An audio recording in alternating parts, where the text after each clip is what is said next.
everybody. Welcome back to the On the Right Side podcast. I'm your co-host, Steve Levy. I'm the former Suffolk County executive here on Long Island, former New York State Assemblyman, and I presently serve as the executive director of the fiscal think tank, Center for Cost-Effective Government. You could also catch my writings on Newsmax, where I'm an inside writer there, or some of my articles come up at the Washington Examiner, the Washington Times, and in my own paper, Long Island Life and Politics, which is a digital paper, a right-of-center paper to try to counterbalance all the liberal outlets here in New York. You can catch it at Long Island Politics, LongIslandLifePolitics.com. So normally, as you know, every Tuesday live at 2 to 3 o'clock, we'll be here from the America First Warehouse on Long Island with my co-host, David Zare. David, as you probably know, is the well-known host for Real America's Voice. But during the week, he's got a weekend show. During the week, he's on assignment, usually with the Pentagon or the White House, and that's where he is today. Lots of stuff going on down in Washington. So I'll go solo today, which is just fine because there's so much to talk about. And I want to get into the intricacies of some of these really important issues. In the next segment, or maybe later in this segment, I want to get into what's going on right now. There's oral argument being heard about the birthright citizenship case. Fascinating stuff. A lot of stuff you don't know that you should know about that. I'll give you my legal analysis on it. And while Trump is in that courtroom right now, tonight, he's going to be giving a very important speech on Iran. And what's it going to be all about? I don't know. Nobody does know because really the president's been all over the map with his rhetoric regarding Iran.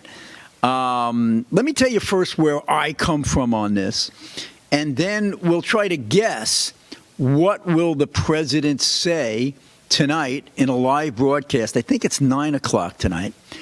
And what would I like him to say? First, I want to give you a synopsis of the article I wrote that was sent out to various outlets on the difficult choices we have in Iran. One option is do what we did, declare victory and get out, and then monitor it and see if we want to hit them again if we think they're rebuilding. The other is to just say, get out and get away from it, and whatever happens, happens, hoping negotiation or crossing our fingers will stop them from getting a bomb. Or third, I've heard some Marxists in America, democratic socialists say, hey, we've got bombs. Why can't Iranians have bombs and a nuclear industry as well, right? This is their attitude. Well, here's my perspective. Okay, this is what I wrote in my article. Iran has been trying to get nukes for decades. They're going to keep pursuing these nukes no matter what, and no negotiations are going to stop that. They will get nukes. When they get those nukes, they will use those nukes. And when they use those nukes, they will use them on us. There's going to be a detonation of a nuclear weapon on American soil, and it doesn't have to come via a ballistic missile. It can come from a barge. It's going to happen, in my mind, because they cannot be negotiated with. There's only one way it doesn't happen, is if we take them out militarily. Okay? You cannot take them out through negotiation. Obama tried that, did that, didn't happen. Trump tried to negotiate with them on a few occasions. They play games, they lie. Even when we knocked out their capacity over the summer, and we did a really good job of it, we saw through our intelligence and the intelligence from the Israelis that they're quickly resurfacing and going toward the bomb again. So if you concur that we have to stop them from getting an atomic weapon, just like every president, the Democrat and Republican for the last several decades have done, you have to decide, do we act now, a day before they get these nuclear weapons, or the day after? If you do it the day before, there's really not much blowback on that.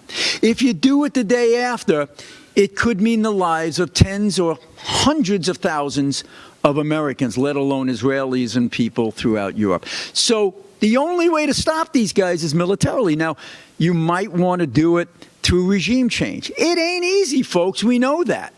I mean, you've had regime change a couple of times in the world. It happened at the end of the Cold War, but that's only because Gorbachev in Russia, when the citizens of those Eastern Bloc nations started to revolt, he could have mowed them down as Iran did, shooting people from buildings, snipers, thousands at a time.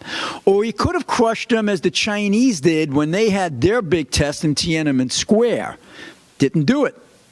He let the overthrow occur. Very, very rare that that will happen. Or you can do it when a coup comes up through the military itself, such as General Sisi in Egypt that overturned the Muslim Brotherhood. Without that, you're talking about Iran with no guns that the citizenry has. How do you accomplish regime change? Well, you got to start creating chaos within that country. We've been taking this attitude that, you know, they can lob missiles on our civilians at any time, but we have to play by the Marcus and Queensberry rules. I'm not suggesting we carpet bomb civilians, okay? But I am suggesting that we do indeed take out their infrastructure as the president has threatened. Take out the energy supplies on that island. Take out their bridges. Give them warning. Tomorrow, stay off the bridges because we're blowing them all up. Blow up their roads. Blow up their factories, which we're doing to some extent. Oh, but that will create hardship and chaos. That's exactly what you want. You want hardship. You want chaos. You want people boiling and ready to leave their homes and say, we've had enough. That's the only way you get regime change. But let's say you can't get that regime change, which is still highly unlikely under any scenario. We have the responsibility to take out all of these weapons and any possibility of them reconstituting. And that's why it drives me nuts, folks, when I hear the media and some people, the Democrats and some Republicans, what's your timeline? What's your timeline? There's no timeline. We do it until the job is done. Could you imagine? It's 1941. And, you know, you have D-Day, 41. You're going into 42. All right, and the press is starting to get on FDR. When is this going to end? How much is this going to cost? What is this going to do to gas prices? And, you know, people would say, that's crazy. We're in existential threat here. You do what you have to do. You did what you had to do to stop the Nazis, even if it meant when you bombed the French coast, prepping for D-Day, 50,000 French people were going to die. It meant that you were going to bomb Germany on your way to Berlin, even if it meant 600,000 Germans were going to die. That's war. It's horrible. It sucks, but that's war. The worst thing you can do is fight a war with your hands shackled. We learned that many times in the past. So if we're going to do this, go all out, get it done. It doesn't necessarily mean you have to have troops on the ground. We've got total air supremacy. But you got to start creating a chaos there, okay? So now I'll tell you what. The president's right about one thing. To Europe, you're not helping us. You got England saying it's not our war. You've got Spain saying you can't use our airspace. You can't use our bases. Trump is absolutely right. Who needs you? Just wait till you have a problem. Do you think we're going to be there for you? You know, this has been the problem with NATO. I'm a fan of NATO. It's great, but it's gotten fat and lazy. You know, you ever see 2.5 Men, the sitcom? You know who Alan is, the brother Alan? He's a freeloader. It's nothing virtuous about being a freeloader. But that's what every Western European nation has become over the last several decades because we let them. We let them build up this massive welfare state where they take all of August off. They have no productivity. They have 25% unemployment among their youth.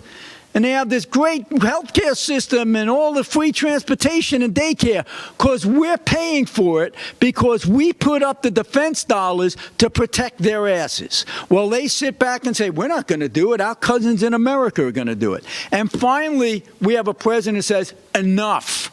I do hope he tones the rhetoric down and takes the tact of Secretary of State Marco Rubio a little more, but good on Trump for telling these freeloaders in Europe the gig is up. You have to pony up, or as Trump said, go get the oil yourself. You know, they're going to close off the strait. Why are we sacrificing our men and women to open up the strait for you? You need the oil. We're energy independent here in America. So let's see what the president's going to say tonight. I have a feeling he gets very spooked by the markets, and he wants a quick exit. He's done tremendous things already, and yes, we're winning this war in many ways. It's not done. You should never say we won the war like Bush did with Mission Accomplished. Don't say that. Say it's an ongoing battle, and it'll be over when it's over. But the bottom line is we will do anything we need to do at any cost to prevent these lunatics, these theocratic lunatics from getting a weapon, because remember what I said at the opening of this segment. They want a nuclear weapon. They're going to get one. They're going to use it, and they're going to use it on us unless we stop them first militarily. That's my take on Iran. We'll see you back in 3 minutes where we're going to talk about that birthright citizenship case on the right side. Most people think they have options when searching for the best deals when they travel. But here's the shocking truth.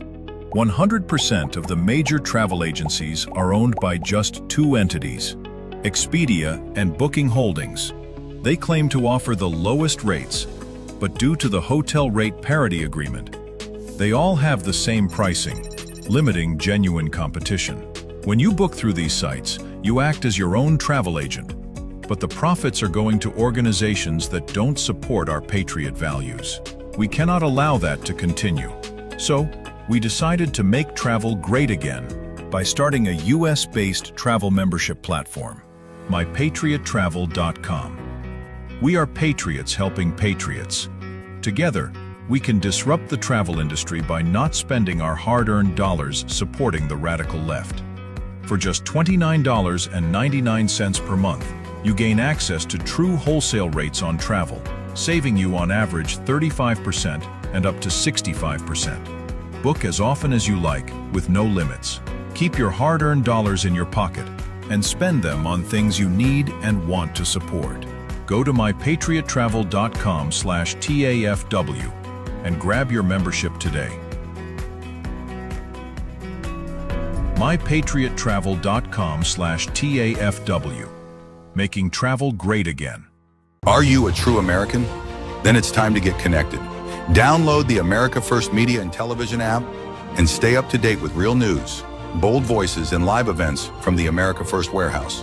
From national broadcasts and exclusive shows to comedy nights, concerts, and special events. It's all right at your fingertips. No filters, no spin, just America First. Download the America First Media and Television app today and be part of the movement. I'm sure you guys remember the platinum single Justice for All with Donald Trump and the J6 Prison Choir. Well, get ready for round two. We're coming out with Anthem of the Free with High Res and the J6 Prison Choir. It's coming out now. It's pre-sale until December 19th when it drops. Get yours on all platforms, Google Play, Apple iTunes. Get it. It's going to be hot. Justice for all, our voices ring. The anthem of the free. It's me, Joe the Box, the America First Warehouse, most patriotic venue in all the land. The America First Warehouse, a beacon for all to see, a symbol of humility. For the patriots of America, we stand tall and free. In the America First Warehouse, where our hearts will always be.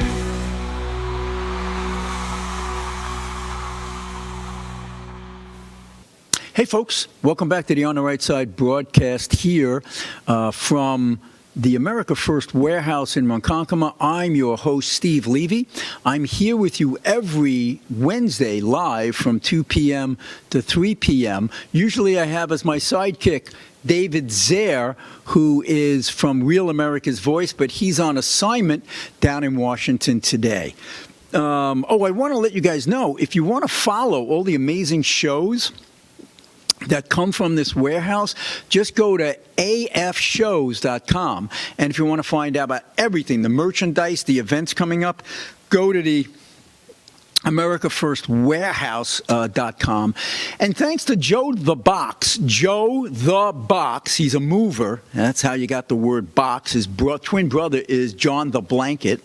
Long story, I'm not getting into it. But he, through his own dollars, put this up. It is a museum for patriots. You really have to get here. It's a phenomenal, phenomenal outlet here. So in the last session, I talked about President Trump being in the courtroom at the Supreme Court today dealing with birthright citizenship. And let's get into this issue because I'm so glad it's in the court and it's getting to the point where a decision will be made, because years ago, when many of us talked about the absurdity of how this provision has been interpreted, we were labeled cranks, tin hat wearing conspiracy theorists, or right-wing nutcases, whatever, xenophobic, nativist, anti-immigrant. They used every line in the book, right? But it's really, really so important that this be fixed. And I'll give you a little anecdote about how this came to play in my life. I was the county executive here in Suffolk County from 2004 to 2012, and I was Trump before Trump on this issue here on Long Island, where we had illegal immigrants coming up the wazoo. You had 60 people at the Home Depot. You had 100 people at the corner at 7-Eleven creating all these problems. You had the liberal media pushing elected officials to build a taxpayer-financed hiring hall to bring the illegal alien together with the contractors and support the illegal underground. We were labeled every bad name in the book: racist, anti-Hispanic, xenophobic, blah, blah, blah. And I raised the issue of anchor baby. What's an anchor baby? The anchor babies were the babies born here from the illegal aliens, and they anchored the illegal alien here. So where traditionally you'd pick up the illegal alien and say, bye-bye, you have no right to be here. Oh, but I just gave birth to little whoever. So now that anchors me here with the child. He or she is a citizen. I may not be, but you can't separate me from my child, et cetera, et cetera. And that's the way the game worked. And that's why I was getting calls from people within my health department saying, hey, this is a racket here. They're coming up through Mexico when they're 9 months pregnant, just so they can deliver their child here and become a citizen.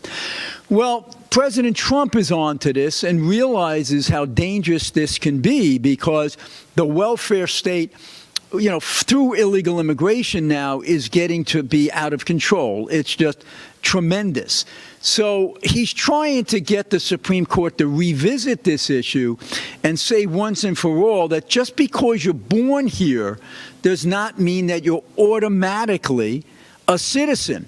And a lot of people say, well, it says it right there in the Constitution. But there's nuances here, folks. As you probably know by now, it says that if you're born here and subject to the jurisdiction of the United States. So that's the big question. How do you interpret subject to the jurisdiction?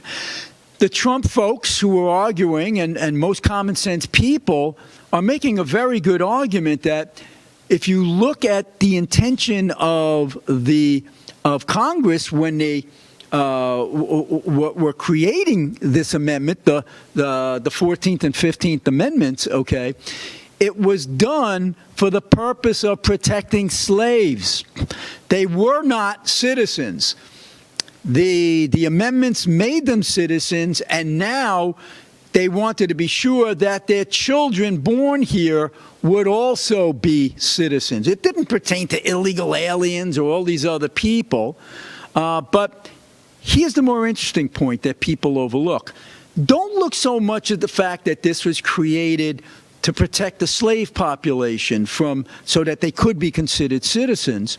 Look instead at what happened with the American Indian population. Very, very interesting. American Indians were obviously born on American soil. Yet, after these amendments, they were not considered citizens. So that debunks the entire argument that if you're born here, you are an American citizen. Well, Indians were born here, and they were not considered citizens. Why? Because they were not subject to the jurisdiction of the United States. They remained loyal subjects to their reservation. It was only decades later that Congress passed a law, not a constitutional amendment, folks, it's important, a law saying that American Indians born in the United States are now citizens. Think about this now. Why did you need a law to say they're citizens if the previous amendments made everyone born here a citizen? It doesn't compute. It's obvious that the previous amendments did not make everyone born here a citizen. If it did, you wouldn't have needed that subsequent legislation years later finally declaring by Congress, not a constitutional amendment, but a law by Congress that any Native American born in the U.S. is a U.S. citizen, right? That's the argument that the Trump administration is using as its ace in the hole. And that's the argument you have to use, ladies and gentlemen, when people say, hey, they're born here, that's the way it is. Okay? It's not the way it is. Very, very important distinction. Now, why is it so important in today's day and age? Well, look at what China is doing. This really is a national security issue. I've touted Peter Schweizer's book in the past, The Invisible Coup, where he talks about how this illegal immigration swarm is deliberately designed by Democrats to get more voters and more people counted in the census to protect their districts, but also by the revolutionary Marxists in Latin America and the Marxist communists in China. China, according to Schweizer, has 1 million to 1.5 million individuals being born here to Chinese citizens, born in the U.S., and they are automatically being designated as dual citizens, citizens of the United States, then they're going back to China. So he's saying right now in China, you've got about 1 million people who are Chinese residents, Chinese citizens, who are also American citizens, who at some point can say, I'm domiciled in America now, and I want to vote. Think about that, where China can now influence 1.5, 2 million people in a presidential election or in a senatorial election. That's the dangerous game that's being played here, and that's why these original interpretations of birthright citizenships are so obsolete. They're so moot. And all you got to do is go back to the original intent of those people creating those amendments to the Constitution. They weren't thinking about illegal aliens. They were thinking about slaves.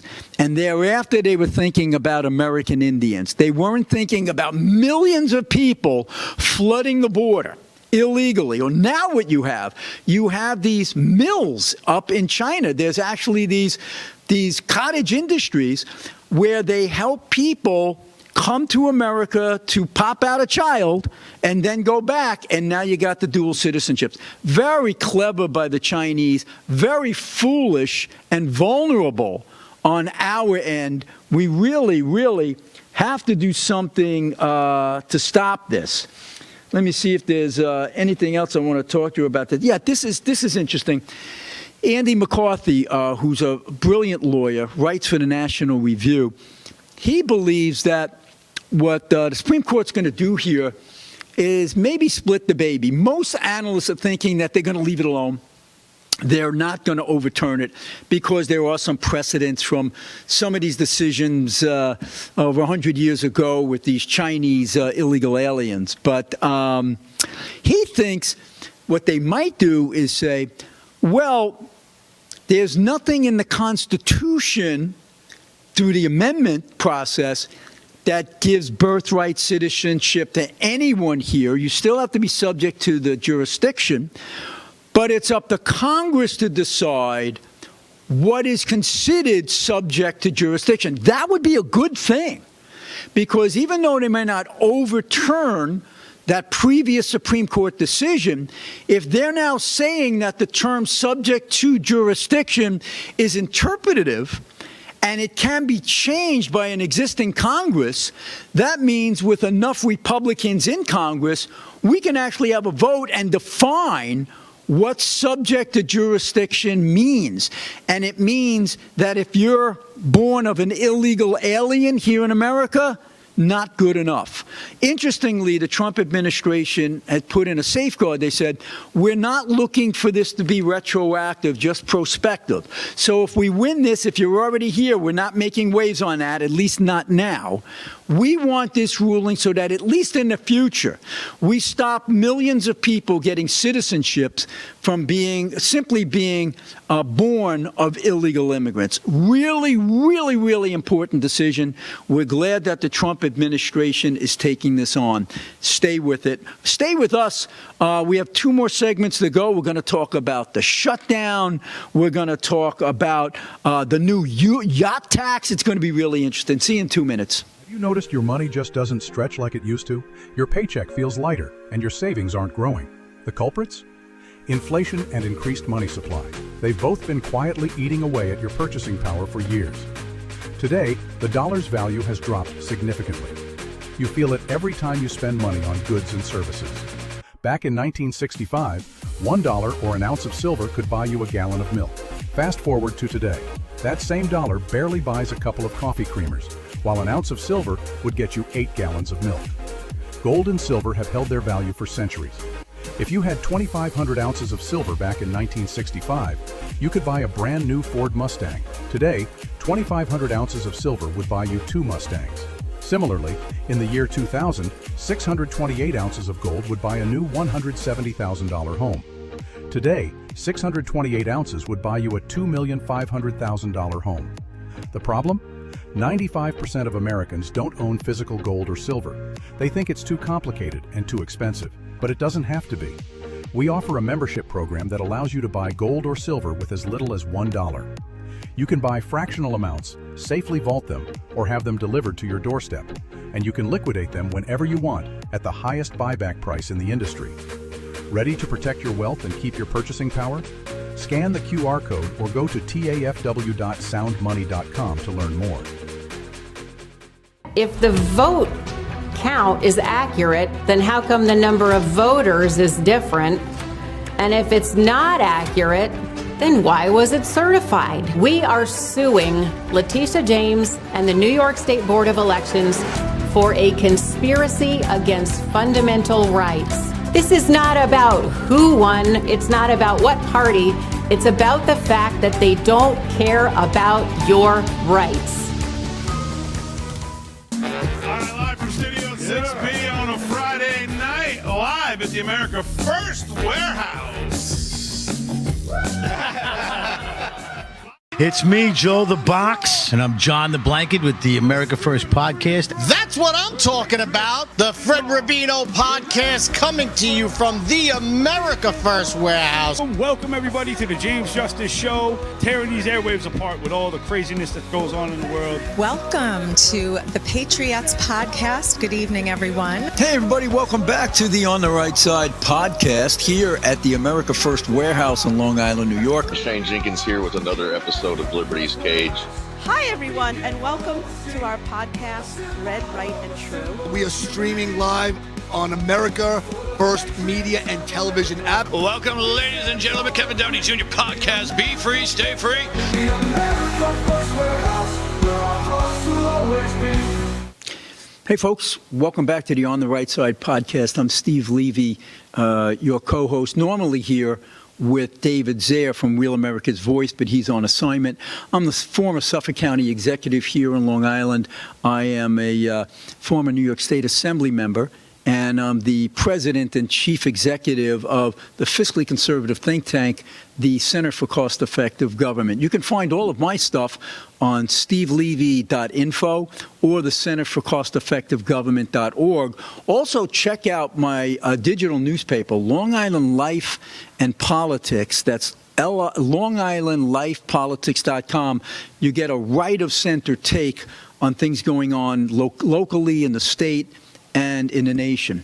By the way, in the nation, with everything, the stock market in flux, I'm so glad that Joe the Box, who's the proprietor of this amazing America First warehouse, turned me on to buying gold several months ago. And each month I put a little bit in, and boy, timing was everything. It was really good because as things get volatile in the world market, gold is solid and it goes up. So if you want to get in on that too, you can go to soundmoney.com and see what so many other people are doing. Okay, I was talking in the last session about a court case going on right now in the Supreme Court on birthright citizenship.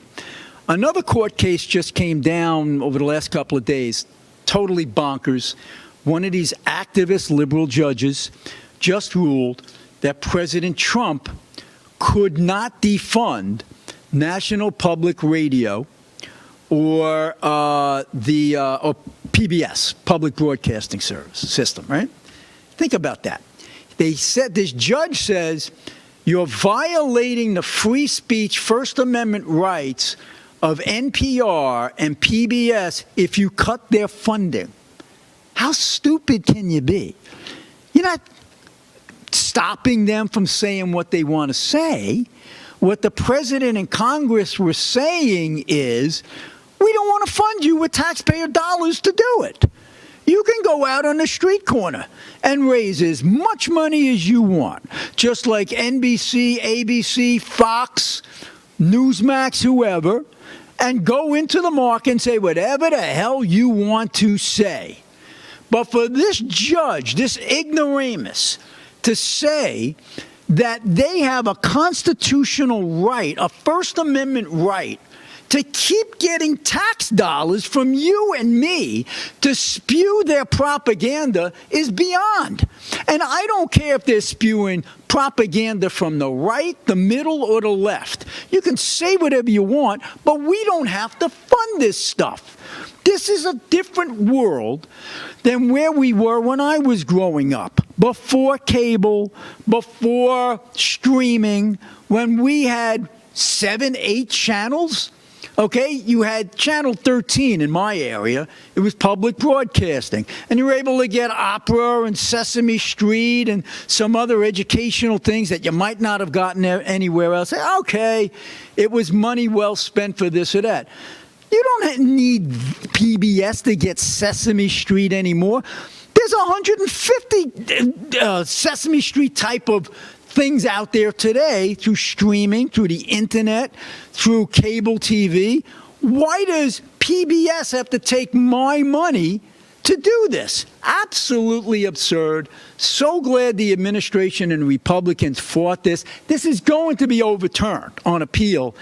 Just goes to show what lunatics these far-left activist judges can actually be. Speaking of lawsuits, there's going to be one here in New York, and I know this is more of a national show, but this is indicative of the political warfare games that Democrats will play. We have Bruce Blakeman, the Nassau County executive, running for governor against Governor Kathy Hochul, the incumbent, the Democrat. They have a public financing system that the Democrats basically put into office. I'm a fan of it in some ways. I have been. But Hochul herself said, I'm not going to participate in that because it'll limit my money, and I got $20 million in the bank. So much for ideology. I'm going where the money is. In a reverse of, what your intuition would tell you, it's the Republican who is seeking the money because he's underfunded. She's got about $20 million. He's got about $2.5 million. So he would qualify for $3.5 million in matching funds in a general election, and he's probably going to get primaried by a lesser-known guy who he will defeat. He can get another $3.5 million. That's $7 million that he could potentially get. But what happened?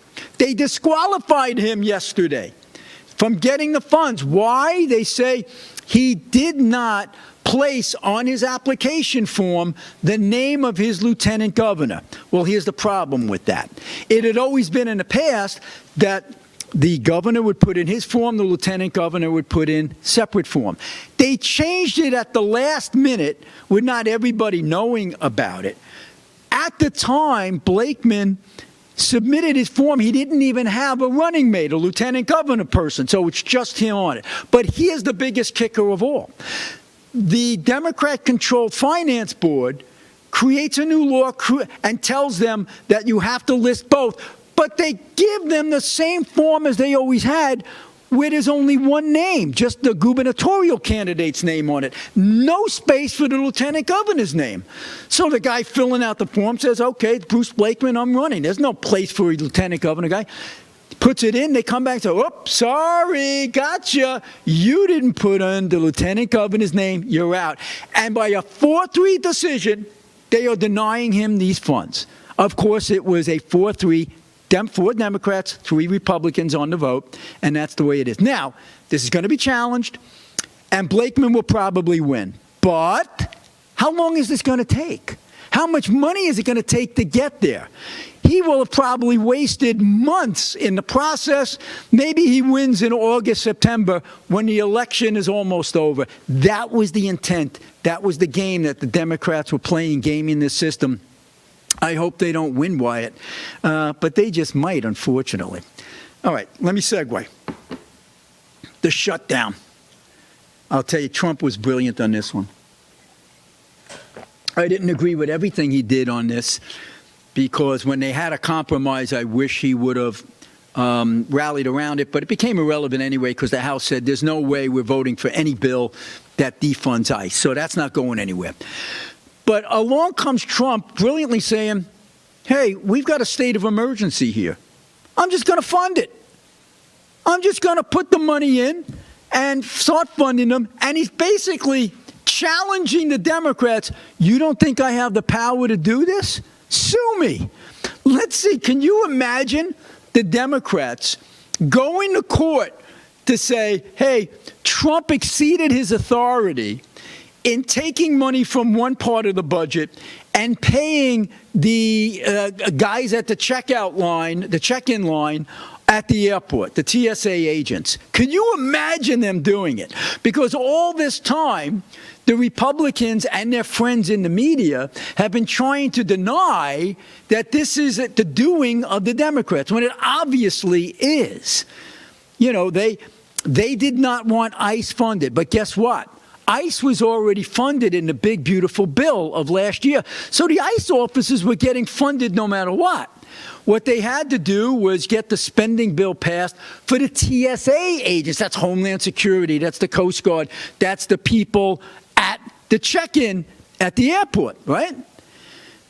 The Democrats said, no, we're not paying them. Not unless you guys, the other side, the Republicans, first agree to defund ICE. I'm saying, what are you, crazy? So the point is, this was a Democratic shutdown, but you would never know it in the media. And that's why it was not going to end, because the Democrats were not feeling any heat. There was no pressure. In fact, it blew my mind that most polls were blaming Republicans or Trump rather than the Democrats who started this shutdown. Back in the 90s with Clinton, and when you ask people, who caused that shutdown? Everybody knows it was Newt Gingrich and the Republicans. Now, you can make the argument, good idea because they were fighting for a good cause, or bad idea, that's not the way you do it. But the bottom line is, Everybody in society, because the media covered it accurately, knew that Republicans caused that shutdown. And they got their butts kicked in a subsequent election. But today, the media covers for the Democrats and obscures the issue, clouds the issue. Well, it's really both of their faults. No, it's not. No, it's not. The Democrats purposely shut down the government. But now Trump throws them this fastball when it was obvious that even the compromise wasn't going to go anywhere and says, I'm just going to fund these guys. He did. The lines are dissipating. Everybody seems to be happy. But what a loss for the Democrats if this holds up. Because this is now the second shutdown in a row where they didn't get anything back. Remember, just a few months ago, the shutdown was over the COVID money, the money for health care, the subsidies, they have to be extended.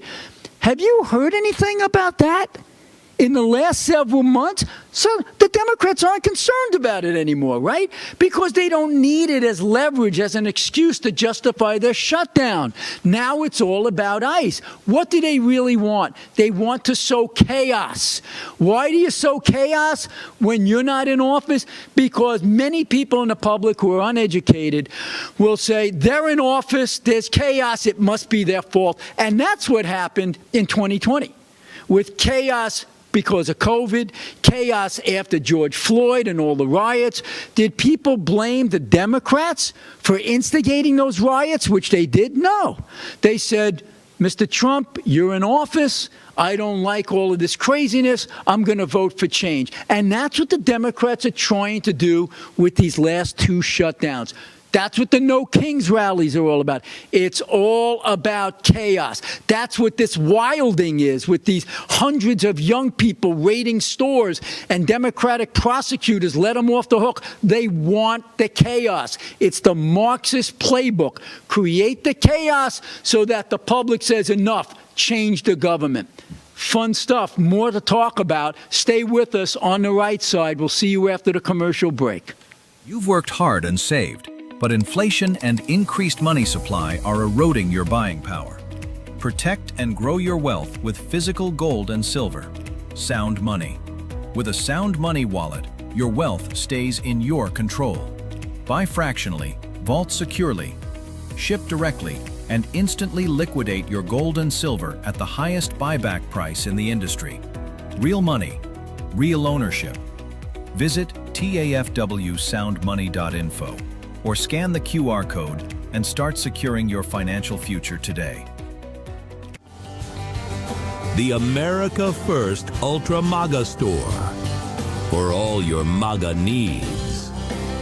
We sell t-shirts, tumblers, flags, hats, sneakers, bumper stickers, and a whole lot more.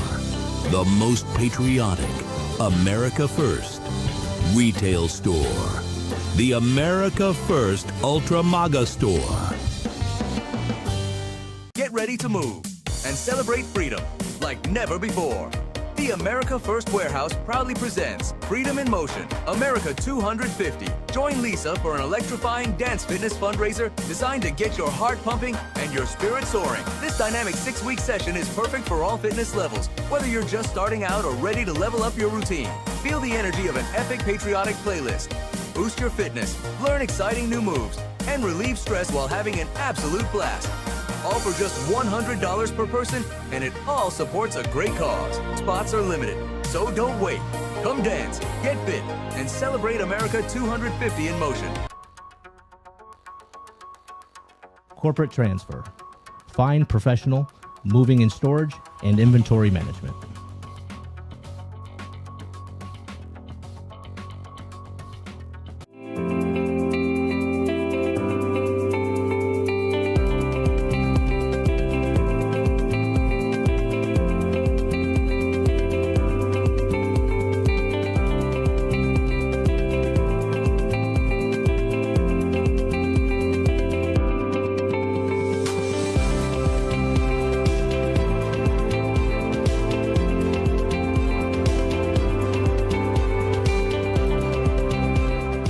America First Warehouse was really the most patriotic venue that you can ever imagine. We wanted to build something for people to be able to come to and feel so comfortable and so relaxed, because there is nothing out there like it. We give an opportunity for people to really feel good about themselves and about this great country.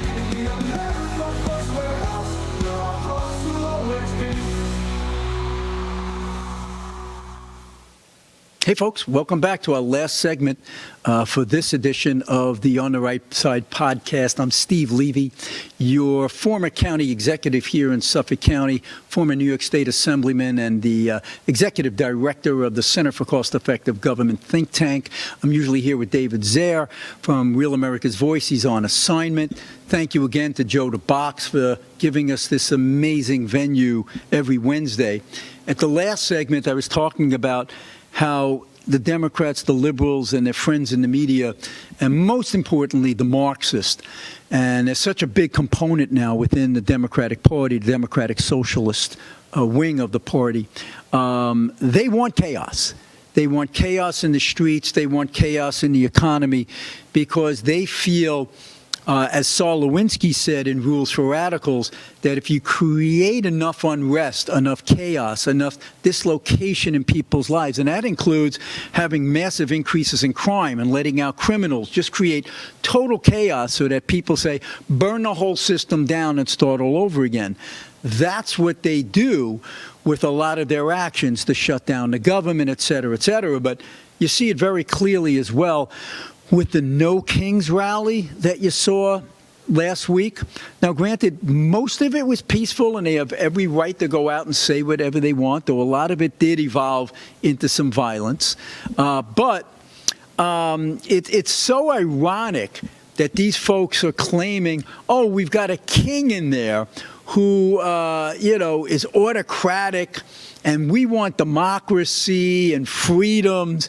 I don't remember these people complaining when Joe Biden's administration was going to Facebook and to Twitter before Elon took it over, and threatened the owners of those entities to start suppressing free speech.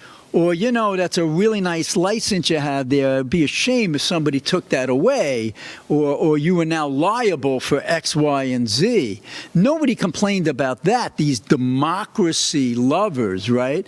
And the irony here is further, how many nasty things have they said over the years? This year, last year, the year before, about Trump, about Republicans, about you and me. Have they been arrested? Have they been put in jail for their comments? Is he a king? A king would do that. That's obviously not where we are right now, but that's certainly what they want to do.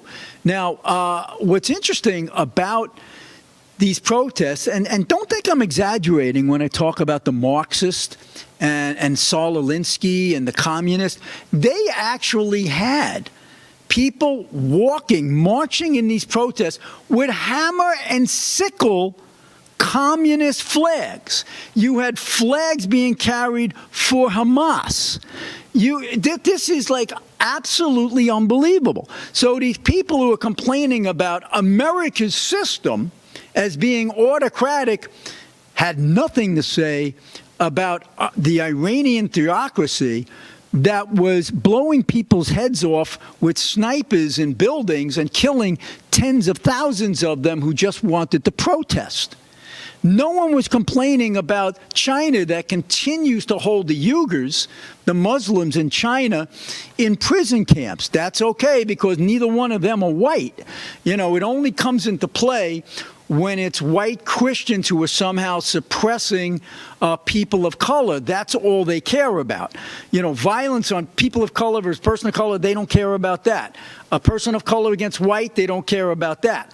Or white against white, they don't care about that. They only care that when whites, the exploiters, do something to a minority, the exploited, that's where they come into play. But their hypocrisy is absolutely stunning. And you talk about threats to democracy. There was something that just came out yesterday in England, and I said, thank God this finally happened. The English government is finally saying, all right, we're going to stop arresting people for posting things on Facebook. They were actually doing that. Germany was doing it as well as bragging about it. They would have this Gestapo in both of these countries and more. They would monitor what you posted, and they'd knock on your door if they thought it was politically incorrect or it wasn't woke enough. And they would warn you, or in many cases arrest you. They were arresting 30 people a day in England for their posts. And J.D. Vance went over there and said, what the hell are you guys doing? This isn't the England we knew. Again, this is the same England with this socialist who just told America, Iran, it's not our war. Good luck when they shut off your oil, pal. But anyway, it just goes to show how displaced the priorities are of the left. And the people who were marching in these No Kings, their loyalty is to other socialists and Marxists around the world. They have way more in common with a Marxist in England, Spain, or Russia than they do with any other American. They're bonded by that crazy ideology that hates this country. So when people say, oh, this was a spontaneous, organic protest, baloney. It was paid for by the people who hate America. George Soros, the Chinese Communist Party, and many other bad actors from Antifa down the line. Okay, let me throw out another thing for you, because in one way or another, the communist mayor in New York almost always comes up in one of our podcasts, right? And the latest one is he and the Democrats in the state government, he's the mayor of New York now, formerly an assemblyman, they need to come up with more money to fund all of their nonsense, right? Their Marxist agenda. And you would think that they have this several billion-dollar deficit. You'd think they would cut back on all the waste. You know, New York City has a bigger New York City of 8 million people has a bigger budget than the state of Florida with 23 million people, folks, and no sales tax in Florida. That's how crazy New York City is, right? But they got to come up with more money, not only to cover the budget hole, but to pay for all the other free stuff he wants to give out, from free buses to free daycare, et cetera, et cetera, et cetera, right? So they're looking for different ways to do it. One of the things they want to do is they want to tax any crypto purchase or tax various stock purchases. Guess what, folks? J.P. Morgan, Jamie Dimon, J.P. Morgan was just interviewed by Fox yesterday. Half of J.P. Morgan, more than half of their employees are now in Texas. He's moving them out. And the same thing is happening with all the others within the finance industry. It was actually the Wall Street bonuses to those remaining stock brokers that is getting the money for New York to just stay afloat, even though they're sinking rather quickly. But, man, damn, the state guys are also talking about imposing a tax on the purchase of yachts. Now, where did we hear this before? Check out my book, folks, Solutions to America's Problems, where there's a section on income inequality and the rich and taxation. And we go into the 1980s, where there was tremendous class envy in the Reagan administration, and you had these yuppies, these young urban professionals, who were raking in big bucks on Wall Street, and so many people hated it. I hate them. I hate their attitude. I hate this nouveau riche. Stick it to them. Sock it to them. Tax all their money, right? So one thing they did in Congress, and they said, you know what? We don't like all these guys getting rich and buying these yachts. We're going to tax them on every purchase they make on a yacht. That'll fix them. It'll put them in their place, and we'll get all this money to do all these great things. You know what happened, folks? They put it into effect. The yachting industry collapsed because these wealthy people said that they're human beings. They go by human nature incentives. Why would I buy a yacht when they're going to stick this punitive tax on me? I'm not buying the yacht. I'll put my money elsewhere. I'll buy a jet. I'll buy a new luxury home. I'll buy a really cool sports car. I don't need this yacht. Who suffered? The guy, the billionaire? No. It was the middle class, working class guy on the assembly line in all of the boatyards. It got so bad that they went to Washington and said, you got to end this. We're out of work. Congress eventually did. They ended it. They went back to work, and the market took its course. But it just goes to show how these idiots are unwilling to learn from history. You tried this before. You went down this route. It didn't work. It caused more harm than good. Why would you do that again? All right, I got 2 minutes left. I got to end on this one. Did you hear that Nancy Pelosi made a statement yesterday, get this, that the GOP is going to electronically manipulate the election system this year?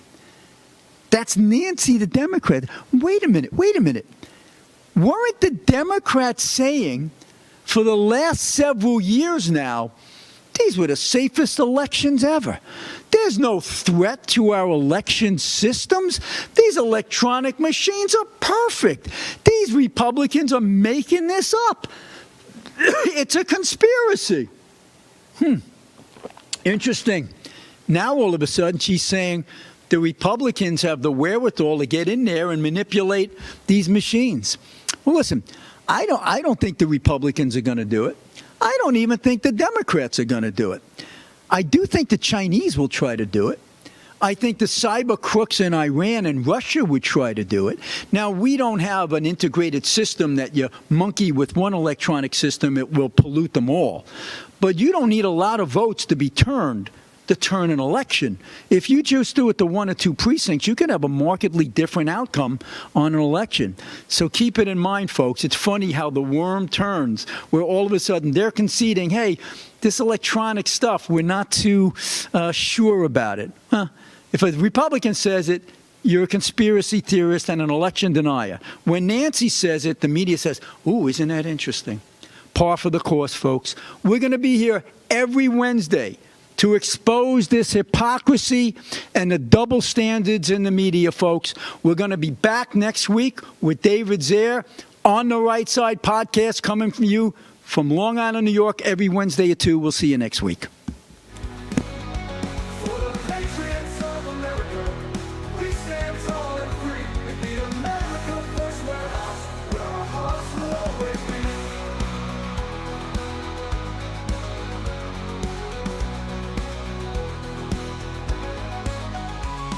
America First Warehouse, a beacon for all to see, a symbol of hope, a symbol of unity. For the patriots of America, we stand tall and free in the America First Warehouse, where our hearts will always be. The America First Warehouse, a beacon for all to see, a symbol of hope, a symbol of unity. For the patriots of America.